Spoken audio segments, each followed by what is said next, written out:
जय हिंद। आप सभी का एफडी क्लासेस में स्वागत है। आज हम 4 अक्टूबर को जितने भी इम्पोर्टेंट करंट अफेयर बनेंगे उन सभी क्वेश्चन को डिस्कस करेंगे। यदि आपको किसी भी क्वेश्चन में किसी प्रकार का डाउट हो तो कमेंट ज़रूर कर देना है। यदि आप हमारे वीडियो में पहली बार है तो चैनल को सब्सक्राइब, लाइक और शेयर ज़रूर करें। साथ ही बेल आइकन को ज़रूर दबाएं जिससे कि आपको नोटिफिकेशन मिल सके। इसके साथ ही आप हमारे टेलीग्राम चैनल पर भी जुड़ सकते हैं जिसमें आपको डेली करंट अफेयर और जीके से संबंधित क्विज देखने को मिल जाएंगे। चलिए आज से पहला क्वेश्चन देखिए। बिलासपुर से देश के प्रमुख शहरों में विमान सेवा आरंभ करने और रायपुर, जगदलपुर, हैदराबाद के लिए अलायंस एयर से अनुबंध की अवधि को कितने वर्ष बढ़ाने के लिए मुख्यमंत्री भूपेश बघेल ने केंद्रीय विमानन मंत्री को पत्र लिखा है। तो इनका सही आंसर होगा 3 वर्ष की अवधि को बढ़ाने के लिए मुख्यमंत्री भूपेश बघेल ने केंद्रीय विमानन मंत्री को पत्र लिखा है। याद रखेंगे, रायपुर, जगदलपुर, हैदराबाद एयर रूट पर विमान सेवा के लिए अलायंस एयर से अनुबंध की अवधि बढ़ाने, बिलासपुर एयरपोर्ट से देश के प्रमुख शहरों में विमान सेवा आरंभ करने मुख्यमंत्री भूपेश बघेल ने केंद्रीय नागर विमान मंत्री श्री ज्योतिरादित्य सिंधिया को पत्र लिखा है। पत्र में उन्होंने बंद किए गए बिलासपुर इंदौर, बिलासपुर भोपाल, बिलासपुर विमान सेवा पुनः आरंभ किए जाने का अनुरोध भी किया है। चलिए नेक्स्ट क्वेश्चन देखिए। प्रदेश के किस प्राथमिक स्वास्थ्य केंद्र को राष्ट्रीय गुणवत्ता सर्टिफिकेट दिया गया है? तो इनका सही आंसर होगा सांकरा प्राथमिक स्वास्थ्य केंद्र को राष्ट्रीय गुणवत्ता सर्टिफिकेट दिया गया है। याद रखेंगे, प्राथमिक स्वास्थ्य केंद्र सांकरा को राष्ट्रीय स्तर का गुणवत्ता सर्टिफिकेट प्राप्त हुआ है। इससे पूर्व भी प्राथमिक स्वास्थ्य केंद्र सांकरा ने स्थानीय ग्राम पंचायत के साथ मिलकर राष्ट्रीय स्तर पर स्वस्थ पंचायत का सर्टिफिकेट प्राप्त कर चुके हैं। याद रखेंगे दोस्तों, राष्ट्रीय स्तर पर स्वस्थ पंचायत का भी प्रमाण पत्र मिल चुका है। इसके साथ ही याद रखेंगे, अभी हाल ही में गुणवत्ता सर्टिफिकेशन भी प्राप्त हुआ है। चलिए नेक्स्ट क्वेश्चन देखिए। विकासखंड स्तरीय पशु मेला का आयोजन किस जिला में किया गया है? तो इनका सही आंसर होगा विकासखंड स्तरीय पशु मेला का आयोजन नारायणपुर जिला में किया गया है। याद रखेंगे, नारायणपुर जिला के ओरछा विकासखंड में स्थित ग्राम कुरुसनार में राष्ट्रपिता महात्मा गांधी की जयंती के दिन राष्ट्रीय पशुधन मिशन अंतर्गत विकासखंड स्तरीय पशु मेला का आयोजन किया गया है। याद रखेंगे, ग्राम कुरुसनार में पशु मेला का आयोजन किया गया है। पशु मेला में पशुपालन की कम लागत तकनीकों का प्रदर्शन किया एवं विभिन्न पशु श्रेणियों में प्रतियोगिता आयोजित कर पुरस्कार भी वितरित किए गए हैं। नेक्स्ट क्वेश्चन देखिए। पीएम मोदी ने छत्तीसगढ़ में कितने करोड़ रुपए की विकास परियोजनाओं की शुरुआत की है? तो इनका सही आंसर होगा 26,000 करोड़ रुपए की विकास परियोजनाओं की शुरुआत की है। याद रखेंगे दोस्तों, पीएम नरेंद्र मोदी ने छत्तीसगढ़ के आदिवासी बस्तर संभाग के संभागीय मुख्यालय जगदलपुर में 26,000 करोड़ रुपए से अधिक की विकास परियोजनाओं का शिलान्यास किया है। पीएम ने नगरनार में स्थापित एनएमडीसी के ग्रीनफील्ड स्टील प्लांट को भी राष्ट्र को समर्पित किया है। लगभग 24,000 करोड़ रुपए की लागत से निर्मित एकीकृत इस्पात उच्च गुणवत्ता वाले इस्पात का भी उत्पादन करेंगे। चलिए नेक्स्ट क्वेश्चन देखिए। भौतिकी में 2023 के लिए नोबेल पुरस्कार से किसे सम्मानित किया गया है? तो इनका सही आंसर होगा भौतिकी में 2023 के लिए नोबेल पुरस्कार से पीरे एगोस्टिनी और फ्रैंक क्राउज और इनके साथ ही एनिएल हुइलियर को सम्मानित किया है। इनका सही आंसर उपरोक्त सभी हो जाएगा। आप इमेज में देखिए पीरे एगोस्टिनी, फ्रैंक क्राउज और एनिएल हुइलियर को। चलिए ध्यान देंगे, वैज्ञानिक पीरे एगोस्टिनी, फ्रैंक क्राउज और एनिएल हुइलियर ने प्रयोगात्मक तरीकों के लिए भौतिकी में 2023 का नोबेल पुरस्कार जीत हासिल किया है, जो पदार्थ में इलेक्ट्रॉन गतिशीलता के अध्ययन के लिए प्रकाश के एटोसेकंड पल्स उत्पन्न करते हैं। याद रखेंगे, इसमें इलेक्ट्रॉन गतिशीलता के लिए दिया गया है। नोबेल पुरस्कार के बारे में भी याद रखेंगे।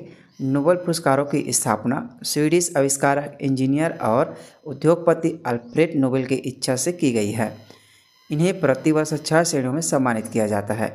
याद रखेंगे दोस्तों, इस 6 श्रेणियों से कई बार एग्जाम में क्वेश्चन बनाए गए हैं, जिसमें शांति के क्षेत्र में, साहित्य के क्षेत्र में, भौतिकी के क्षेत्र में, रसायन विज्ञान और चिकित्सा या शरीर के क्षेत्र में और आर्थिक विज्ञान के क्षेत्र में दिया जाता है। याद रखेंगे दोस्तों, इन 6 क्षेत्रों को प्रत्येक नोबेल पुरस्कार एक संबंधित नोबेल समिति द्वारा प्रदान किया जाता है। जिसमें उत्कृष्ट योगदान के आधार पर उनके संबंधित क्षेत्रों के विशेषज्ञ द्वारा शामिल होते हैं। चलिए नेक्स्ट क्वेश्चन देखिए। 23वीं राज्य स्तरीय नेहरू हॉकी प्रतियोगिता में बालक 17 वर्ष वर्ग में पहले स्थान पर किस टीम ने जीत हासिल किया है? तो इनका सही आंसर होगा बस्तर की टीम ने पहला स्थान हासिल किया है। याद रखेंगे 12 से 15 सितंबर तक चली इस स्पर्धा में राज्य के 5 जोन बस्तर, दुर्ग, सरगुजा, बिलासपुर, रायपुर के खिलाड़ियों ने भाग लिया था। समापन समारोह में विजेता, उपविजेता और तीसरे स्थान पर ही टीमों को ट्रॉफी देकर सम्मानित किया है, जिसमें बालक वर्ग में 17 वर्ष में पहले स्थान पर बस्तर की टीम जीत हासिल किए हैं। इसके बाद सरगुजा, इसके बाद बिलासपुर की टीम ने जीत हासिल किए हैं। इसी तरह बालक 15 वर्ष वर्ग में दुर्ग की टीम ने जीत हासिल किए हैं। दूसरे स्थान पर बस्तर और तीसरे स्थान पर सरगुजा की टीम रही हैं। बालिका वर्ग में 17 वर्ष वर्ग में दुर्ग की टीम ने पहला स्थान जीत हासिल किए हैं। दूसरे स्थान पर बस्तर की टीम रही है और सरगुजा तीसरे स्थान प्राप्त किया है। चलिए नेक्स्ट क्वेश्चन।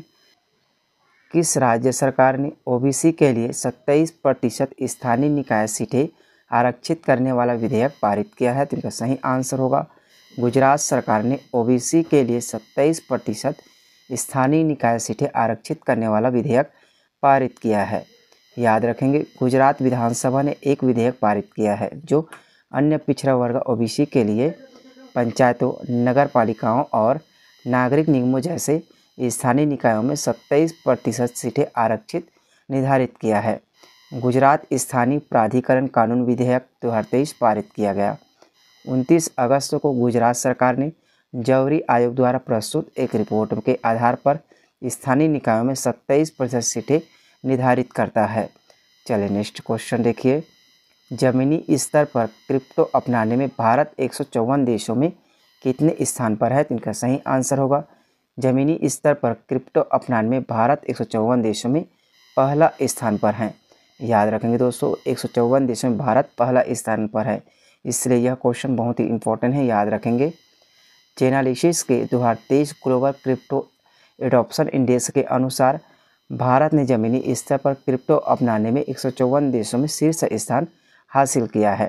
सरकार ने कड़े कराधान नियम पेश किए हैं, जिसमें लाभ पर 30% कर और क्रिप्टो ट्रेडिंग पर 1% TDS शामिल है।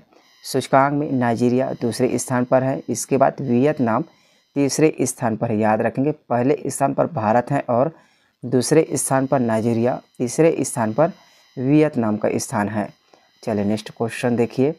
भारत का सबसे बड़ा निर्यात भागीदार देश कौन सा देश बन गया है? तो इनका सही आंसर होगा भारत का सबसे बड़ा निर्यात भागीदार देश बांग्लादेश बन गया है। याद रखेंगे इंपॉर्टेंट क्वेश्चन है। भारत, जापान और चीन से भी अधिक बांग्लादेश का सबसे बड़ा निर्यात भागीदार देश बनकर उभरा है। केंद्रीय विदेश मंत्रालय में संयुक्त सचिव स्मिता पंत ने कहा है कि बांग्लादेश और भारत के बीच द्विपक्षीय व्यापार में उल्लेखनीय वृद्धि हुई है। बांग्लादेश को भारत का निर्यात 450 बिलियन अमेरिकी डॉलर से बढ़कर 2 बिलियन अमेरिकी डॉलर हो गया है। चलिए अगला प्रश्न देखिए।